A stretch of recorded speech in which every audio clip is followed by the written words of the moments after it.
ഞങ്ങൾ ഇന്നലെ രാത്രിയോടുകൂടി ഞാനും സുഹൃത്തും അടൂരിൽ നിന്ന് ഞങ്ങളുടെ മാരൂരുള്ള വീട്ടിലേക്ക് വരുന്ന വഴി ഏനാന്തമംഗലം ഗ്രാമപഞ്ചായത്തിലെ ന്യൂമാൻ സെൻട്രൽ സ്കൂളിന് സമീപം ഈ കാറ് നിയന്ത്രണം വിടുന്ന രീതിയിൽ 2-3 ട്രിപ്പ് ഞങ്ങളുടെ ഫ്രണ്ടിൽ ഓവർടേക്ക് ചെയ്ത് പോയിരുന്നു.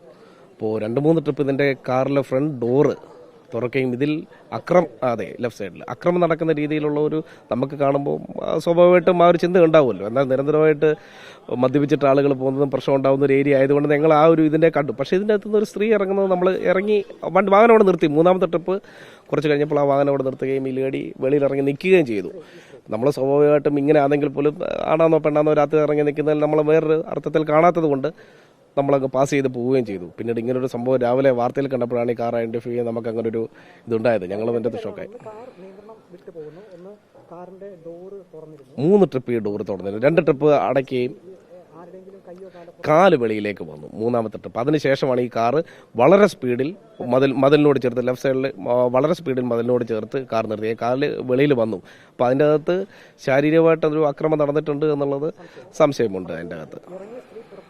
അതെ, ഞങ്ങൾ കാർ അപ്പുറത്തിന് ചേസ് ചെയ്ത് ഫ്രണ്ടിലേക്ക് പോയി. അപ്പോൾ ഞങ്ങൾ ഈ ഒരു രീതിയിലേക്ക് എന്തെങ്കിലും തർക്കമായിരിക്കും എന്ന് വിചാരിച്ചു.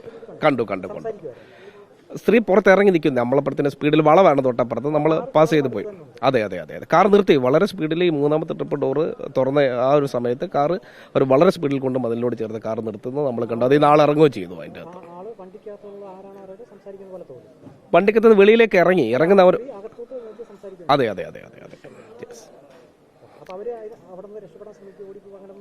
അത് കാണാനുള്ള ഒരു ഇത് ഉണ്ടായില്ല നമുക്ക്. തൊട്ടപ്പുറത്ത് ഒരു 100 മീറ്റർ മാറി ഒരു ഹോട്ടലുണ്ട്. അവിടെ എൻ്റെ ഒരു സുഹൃത്ത് നിൽപ്പുണ്ടായിരുന്നു. അപ്പോൾ ഞങ്ങൾ ഈ പാസ് ചെയ്ത് പോകുമ്പോഴും എങ്കിലും ഒരു സംശയാസ്പദമായിട്ട് ഞാൻ പറഞ്ഞല്ലോ നിരന്തരം മദ്യപിച്ചൊക്കെ പ്രശ്നം ഉണ്ടാകുന്ന ഒരു ഏരിയ നമ്മൾ ആ ഒരു രീതിയിൽ അതിനെ കണ്ടുള്ളൂ. അപ്പോൾ ഞാൻ ആ സുഹൃത്തിനെ ഒരു 7-8 ട്രിപ്പ് വിളിച്ചു. അദ്ദേഹം കോൾ അറ്റൻഡ് ചെയ്തില്ല. അദ്ദേഹം ഹോട്ടലിൽ അവിടെ നിൽക്കുന്നത് ഞാൻ കണ്ടതാണ്. അദ്ദേഹം കോൾ അറ്റൻഡ് ചെയ്യുകയും ചെയ്തില്ല. അതുകൊണ്ട് പിന്നീട് നമുക്ക് പോലീസിന് ഇൻഫോം ചെയ്യാനുള്ളൊരു അവകാശം അതിൻ്റെ അകത്ത് കിട്ടിയില്ല എന്നുള്ളതാണ് വസ്തുത. പേര് ശങ്കർ മാരൂർ. ഞാൻ ഏനാന്തമംഗലം ഹെൽത്ത് സ്റ്റാൻഡിംഗ് കമ്മിറ്റി ചെയർമാനാണ്. ഓക്കെ, അതെ.